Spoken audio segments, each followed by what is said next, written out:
Bienvenue dans cette capsule d'information sur la qualité de l'eau dans le secteur du barrage Montjoie. Il y sera question des diverses composantes de la qualité de l'eau, des impacts des changements climatiques et du rôle du barrage dans le maintien d'une eau de qualité. Notre aire à l'étude comprend le lac Montjoie, le lac Caron et le ruisseau Quay qui se rend jusqu'à l'arrondissement de Brompton à Sherbrooke. On retrouve sur ce territoire le barrage du lac Montjoie ainsi que le barrage du lac Caron. Sur le ruisseau Quay, on peut trouver également deux petits ouvrages de retenue des eaux. La qualité de l'eau du lac Montjoie revêt d'une importance particulière pour la population locale puisqu'elle en a fait un lac écologique. L'eau est essentielle non seulement pour l'humain, mais également pour la faune et la flore qui profitent des écosystèmes aquatiques pour se nourrir et se reproduire. Le maintien d'une bonne qualité d'eau est important pour la pratique d'activités récréotouristiques comme la baignade et la pêche, mais encore davantage pour la santé de la population locale puisque l'eau potable de plusieurs rivières provient directement du lac Montjoie. Le lac Montjoie constitue pour 68% des répondants à notre sondage leur source d'eau courante qu'ils puisent à l'aide d'une pompe de surface. Pour plusieurs, cette eau représente également leur source d'eau potable. Plusieurs riverains du lac Caron s'approvisionnaient également en eau directement du lac Montjoie grâce à un tuyau installé près du barrage. Cependant, en 2009, lors des travaux de réfection du barrage, ce tuyau a été détruit et les riverains du lac Caron ont alors dû installer des puits artésiens pour s'approvisionner en eau potable. Jusqu'en 2006, le lac Montjoie a été également une source d'eau potable pour les villes de Bromptonville et de Saint-Élie-d'Offord. Selon notre sondage, 56% des répondants ont observé des problèmes de qualité de l'eau dans l'aire à l'étude. Pour ces répondants, la mauvaise qualité de l'eau est représentée par la présence de cyanobactéries, de contaminants et de sédiments. La carte suivante montre les zones où certaines problématiques ont été observées. Cette information combine les réponses des participants au sondage, qui se retrouvaient en grande majorité dans le secteur nord du lac Montjoie, ainsi que des données recensées dans la littérature. Parmi les 56% des répondants ayant exprimé une baisse de la qualité de l'eau de leur lac, 64% des répondants qui sont présents dans le secteur depuis plus de 10 ans considèrent que la qualité de l'eau est un enjeu important dans la région depuis plusieurs années. Toutefois, la qualité de l'eau au lac Caron semble se dégrader d'année en année. Alors qu'autrefois, il était très agréable de s'y baigner, le lac Caron subit aujourd'hui une forte présence de coliformes et de sédiments. Depuis 2004, le ministère de l'Environnement publie les résultats du suivi annuel de la qualité de l'eau de chacun des lacs issus du réseau de surveillance volontaire des lacs. Quoique ce réseau rassemble plus de 700 lacs au Québec, ni le lac Montjoie ni le lac Caron n'en font partie. Aucune donnée sur le phosphore dans l'eau n'est donc disponible, non plus dans l'atlas sur l'eau du ministère de l'Environnement. Toutefois, le comité sur l'eau de l'Association pour la protection du lac Montjoie veille au suivi et à la qualité de l'eau du lac en collaboration avec l'organisme RAPPEL. Ces derniers ont répertorié la concentration du phosphore dans certains tributaires au lac Montjoie. De 2013 à 2016, des teneurs en phosphore au-delà du critère de 20 mg par litre ont été régulièrement enregistrées dans les tributaires. Le niveau maximum de phosphore qui a été fixé par le ministère de l'Environnement comme indicateur d'un lac en bonne santé est plutôt de 10 microgrammes par litre. En utilisant ce critère, tous les tributaires du lac Montjoie le dépassent, et ce, même en période sèche. L'organisme de bassin versant, le COGESAF, qui compile toutes les données sur la qualité de l'eau du bassin versant de la rivière Saint-François, dont l'aire à l'étude fait partie, n'a également que ces données pour les 4 dernières années. Sa classification des apports de phosphore au lac Montjoie varie de bonne à douteuse. Il est à noter que certains tributaires au lac Montjoie sont des ruisseaux intermittents, donc actifs seulement lors de précipitations ou de fonte des neiges. Une autre donnée importante est la saturation en phosphore des sols proches de l'aire à l'étude, puisque ce phosphore peut se retrouver dans les plans d'eau éventuellement.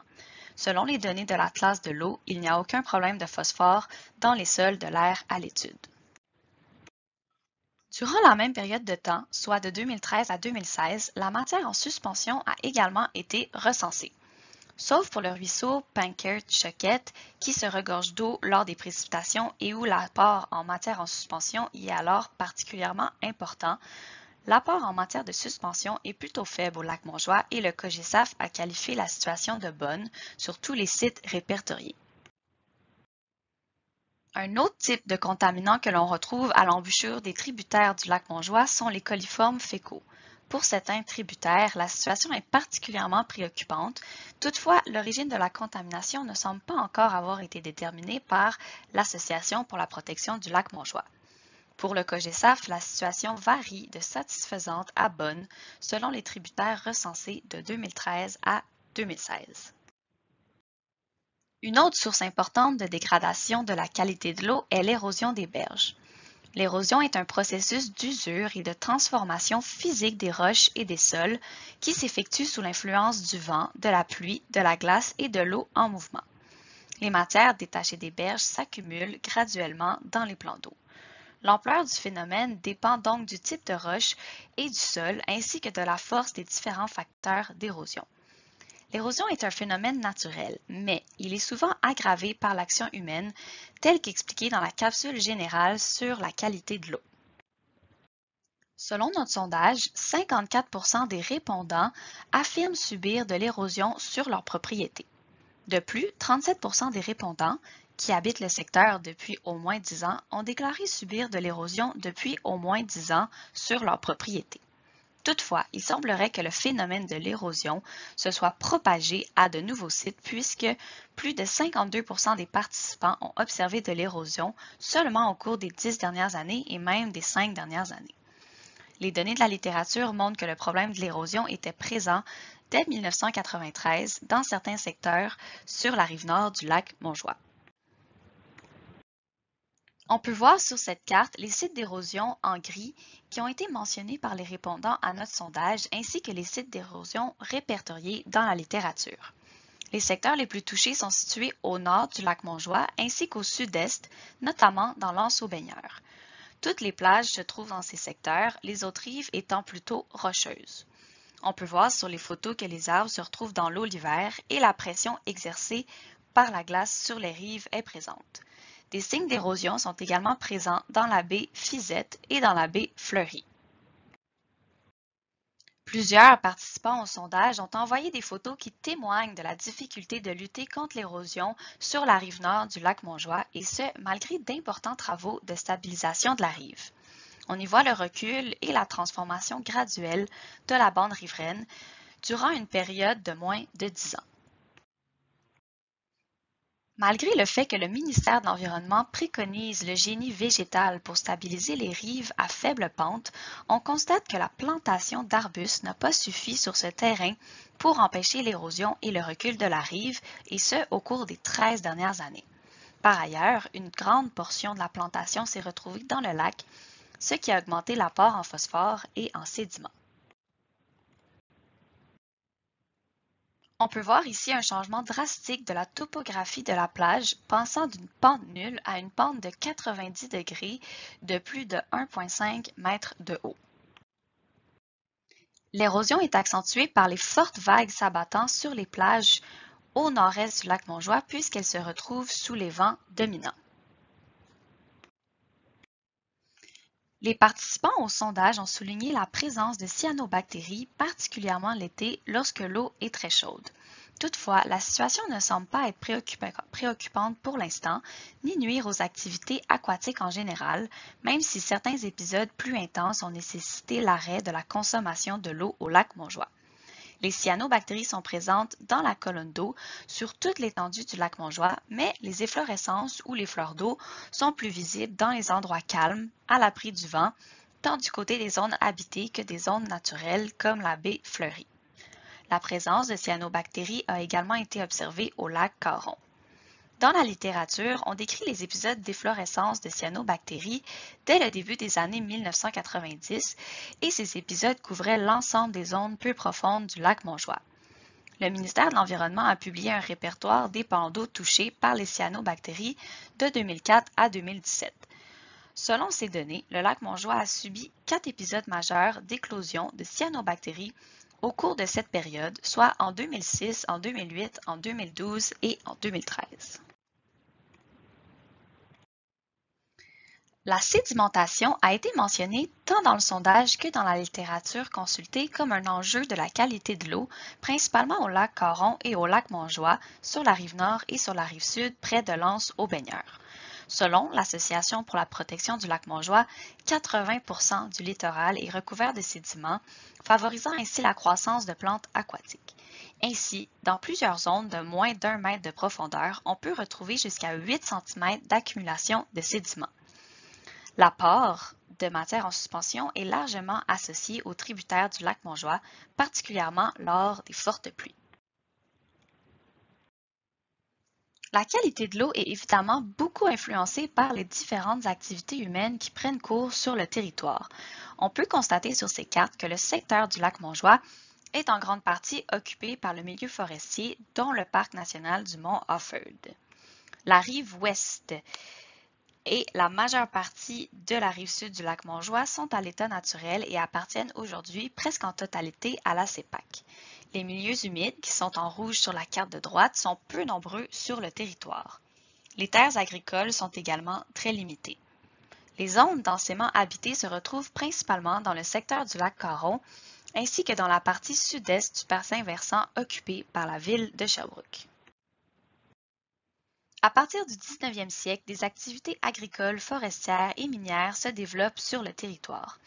Les premiers villégiateurs, les pères du Philosophat Saint-Charles, arrivent en 1889 et prennent possession de presque tout le secteur. Ils y resteront fin seuls jusque dans les années 1970 où ils commenceront à diviser leurs terres. Aujourd'hui, il existe environ 90 résidences au lac Montjoie et aucun accès au public. Les activités humaines y sont par conséquent très limitées. Par ailleurs, les activités aquatiques qui sont pratiquées sont notamment la voile, le kayak, l'aviron, la balade avec des bateaux électriques, la nage et la pêche, et ces activités participent peu à la dégradation de la qualité de l'eau. La gestion des barrages a un impact direct sur la qualité de l'eau si elle aggrave le phénomène de l'érosion des berges. Elle a également un impact indirect si elle maintient un niveau d'eau très bas qui augmente la concentration de contaminants et réchauffe l'eau dans les zones peu profondes. Au lac Montjoie, un historique de conflits entourant la question de l'érosion des rives et du niveau d'eau maintenu trop haut à l'hiver et à l'automne par le gestionnaire du barrage perturbe depuis plusieurs années. Considérant le peu de sources disponibles de dégradation de la qualité de l'eau au lac Montjoie, l'érosion des rives pourrait être le facteur principal. De plus, les conflits sont également présents en aval avec la communauté du lac Caron qui ne reçoit souvent aucune eau durant les mois d'été lorsque les vannes du barrage sont fermées, réduisant ainsi grandement la qualité de leurs eaux. Tel qu'expliqué dans la capsule sur la protection de la qualité de l'eau, il existe plusieurs stades de vieillissement pour un lac. Un lac eutrophe est considéré en fin de vie alors qu'un lac oligotrophe est un lac jeune. Le lac Montjoie est considéré comme un plan d'eau au stade mésotrophe. À ce stade, la transformation du lac s'accélère. Ainsi, les sédiments continuent de s'accumuler et les végétaux aquatiques s'y installent en plus grand nombre. L'eau devient plus chaude et de moins en moins oxygénée. On y retrouve des espèces associées normalement à un lac vieillissant, comme le potamo crépus. L'eutrophisation d'un lac est influencée par sa morphologie. Le lac Montjoie fait 10,69 km² et il a 7,9 mètres de profondeur en moyenne. L'eau du lac se renouvelle après 617 jours, ce qui est particulièrement lent, mais qui s'explique par le fait qu'il est un lac de tête uniquement alimenté par quelques ruisseaux. Sa faible profondeur accélère son vieillissement, particulièrement au niveau des effets de l'accumulation de sédiments et de son faible taux de renouvellement de ses eaux qui lui attribue une très grande précarité face à la contamination. Toutefois, aucune donnée n'a été retrouvée au lac Caron. L'érosion implique chez les riverains la prise de mesures de stabilisation de leurs berges et donc des dépenses considérables. Plusieurs riverains ont souligné avoir engagé des firmes spécialisées pour stabiliser leurs rives sans obtenir de succès et en créant un bourrelet très imposant après quelques années. Certains citoyens ont même tenté de revégétaliser leurs bandes riveraines et ont perdu leur nouveau plan à cause de l'érosion. La perte de terrain peut également être très importante. La présence de cyanobactéries, de sédiments et de matières en suspension dans l'eau constitue un enjeu pour les prises d'eau potable, considérant que le lac Montjoie constitue une source d'eau potable pour un très grand nombre de riverains. Des répondants ont mentionné la dévaluation de leurs propriétés à cause de l'envasement et de la sédimentation au lac Montjoie ainsi qu'au lac Caron. Selon le sondage, les deux enjeux prioritaires dans l'aire à l'étude étaient la qualité de l'eau et l'érosion. Pour les riverains, le stress et l'anxiété face à la gestion des niveaux d'eau et à la préservation de leurs propriétés sont bien présents, soit chez 43% des répondants, ce qui dépasse de loin le niveau atteint dans les autres communautés étudiées. Selon Ouranos, un organisme spécialisé dans l'étude du climat, l'augmentation de la fréquence et de l'intensité des précipitations dues au changement climatique pourrait entraîner une hausse de contaminants dans l'eau en raison, par exemple, des débordements plus fréquents dans les eaux usées municipales. Ces intempéries favoriseront également le développement des cyanobactéries et la sédimentation en apportant encore plus de nutriments et de matières en suspension dans les plans d'eau, soit par les ruisseaux ou les tributaires ou encore par le lessivage et l'érosion des berges et des terres agricoles. Des étiages plus prononcés, c'est-à-dire des niveaux d'eau très bas, engendraient une plus faible dilution des contaminants. De plus, une eau plus chaude diminue les concentrations d'oxygène et favorise la croissance des algues et la toxicité de certains contaminants. En gros, les grands gagnants de nos lacs seront les cyanobactéries alors que la qualité de l'eau en général sera à la baisse. Devant ce constat, plusieurs actions ont été posées dans l'aire à l'étude pour améliorer la qualité de l'eau autant par l'État que par la société civile. Il est à noter que les riverains du lac Montjoie sont tous raccordés aux égouts municipaux et que le taux de conformité de la station de traitement des eaux usées est de 100%.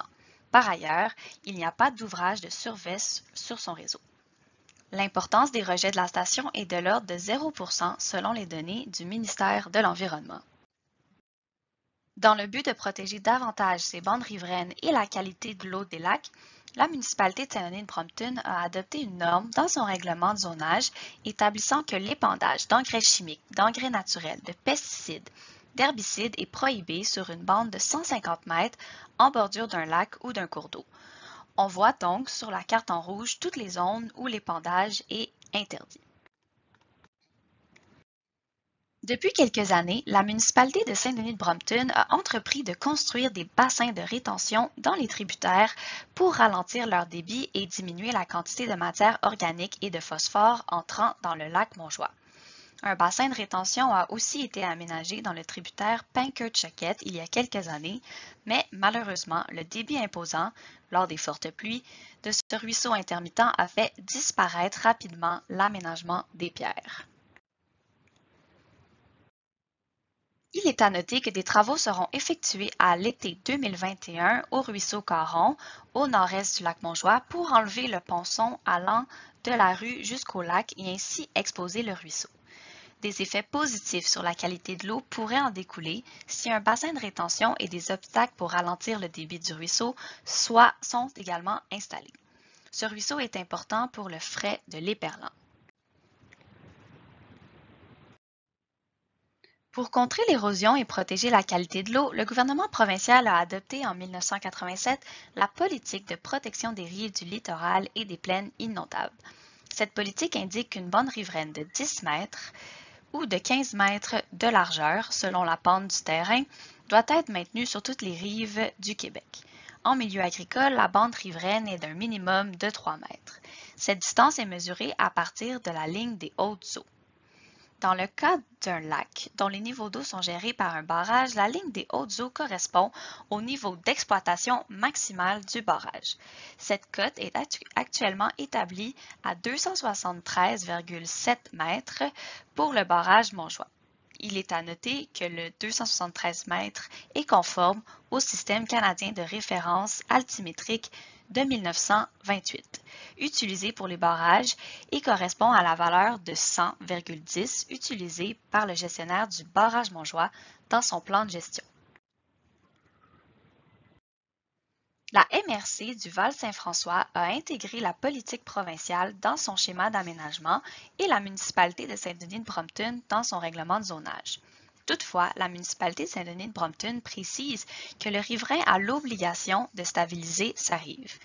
On y mentionne que la rive doit être stabilisée avant d'entreprendre la renaturalisation de la rive. Des recommandations servant d'exemple d'aménagement sont proposées à titre informatif par la municipalité. Chacune de ces recommandations correspond à une situation pouvant être rencontrée sur son territoire et suggère une technique d'aménagement considérée comme une bonne pratique.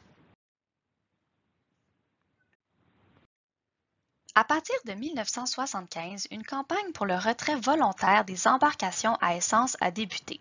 Après une saga juridique d'une dizaine d'années, le gouvernement fédéral, qui a compétence exclusive sur la navigation, a interdit d'utiliser au lac Montjoie en 1989 tout bâtiment à propulsion mécanique ou tout bâtiment à propulsion électrique dont la puissance maximale cumulée est supérieure à 7,5 kW, en vertu du règlement sur les restrictions visant l'utilisation des bâtiments de la loi de 2001 sur la marine marchande du Canada. Par bâtiment ou bateau et mécanique, le gouvernement entend les embarcations avec des moteurs à combustion interne ou à vapeur. Cette action contribue à la fois à lutter contre l'érosion et à réduire les contaminants. Comme nous avons pu le constater, les changements climatiques ne feront qu'aggraver les causes déjà bien présentes de la dégradation de la qualité de l'eau.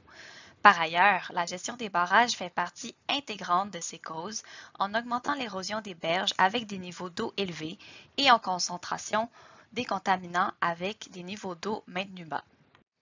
Toutefois, elle n'affecte pas les autres composantes de la qualité de l'eau.